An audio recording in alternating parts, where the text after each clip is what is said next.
സെക്രട്ടേറിയറ്റിന് മുന്നിൽ സമരമിരിക്കുന്ന LPST rank ഹോൾഡേഴ്സിന് ഐക്യദാർഢ്യം പ്രഖ്യാപിച്ച് യുവമോർച്ചയുടെ നേതൃത്വത്തിൽ സെക്രട്ടേറിയറ്റിലേക്ക് പ്രതിഷേധ മാർച്ച് സംഘടിപ്പിച്ചു.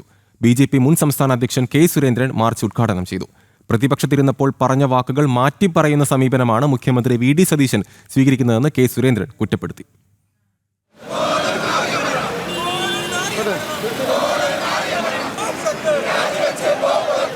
LPST ഉദ്യോഗാർത്ഥികൾക്ക് നീതി ഉറപ്പാക്കണമെന്നാവശ്യപ്പെട്ടാണ് യുവമോർച്ച സമരമുഖത്തെത്തിയത്. GPO ജംഗ്ഷനിൽ നിന്നും ആരംഭിച്ച മാർച്ച് സെക്രട്ടേറിയറ്റിന് മുന്നിലെ സമര കവാടത്തിൽ വെച്ച് പോലീസ് തടഞ്ഞു. ബാരിക്കേഡിന് മുന്നിലെത്തിയ പ്രവർത്തകർ മുദ്രാവാക്യം വിളിച്ച് പ്രതിഷേധിച്ചു.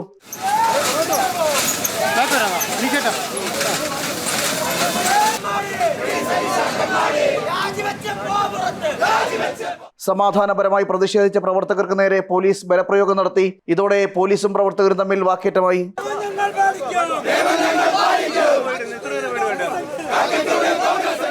പ്രതിഷേധം കനത്തതോടെ 3 തവണ പോലീസ് ജലപീരങ്കി പ്രയോഗിച്ചു.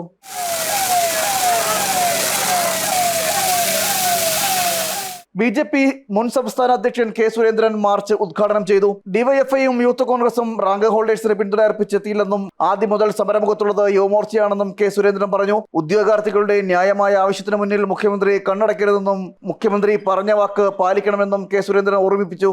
CJP സമരക്കാരെ ജന്തർ മന്ദറിലെ സമരക്കാരെ ഐക്യദാർഢ്യം പ്രഖ്യാപിച്ച മുഖ്യമന്ത്രി VD സതീശൻ സ്വന്തം സെക്രട്ടറിയുടെ നടയിൽ സമരമിരിക്കുന്നവരെ കാണാൻ തയ്യാറാവുന്നില്ല.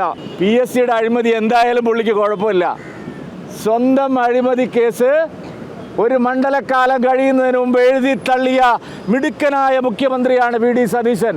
മാർച്ചിന് ശേഷം ഉദ്യോഗാർത്ഥികളെ സമരപ്പന്തലിലെത്തി K. സുരേന്ദ്രൻ സന്ദർശിച്ചു. ഉദ്യോഗാർത്ഥികളുടേത് ന്യായമായ ആവശ്യമെന്ന് സുരേന്ദ്രൻ വ്യക്തമാക്കി. അടിയന്തരമായി മുഖ്യമന്ത്രി സമരസമിതി നേതാക്കളെ ചർച്ചയ്ക്ക് വിളിക്കണം. ഈ പ്രശ്നത്തിന് ശാശ്വതമായ പരിഹാരം കാണണം.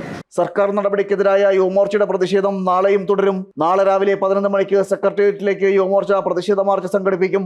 ജനം, തിരുവനന്തപുരം.